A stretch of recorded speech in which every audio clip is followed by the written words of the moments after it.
National Weather Service in Nashville has issued a tornado warning for northwestern Lewis County in Middle Tennessee, northeastern Perry County in Middle Tennessee, southwestern Hickman County in Middle Tennessee, until 8 p.m. Central Daylight Time.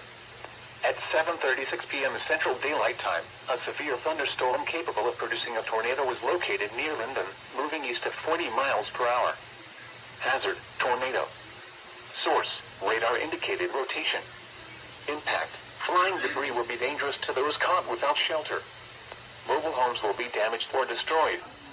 Damage to roofs, windows, and vehicles will occur. Tree damage is likely.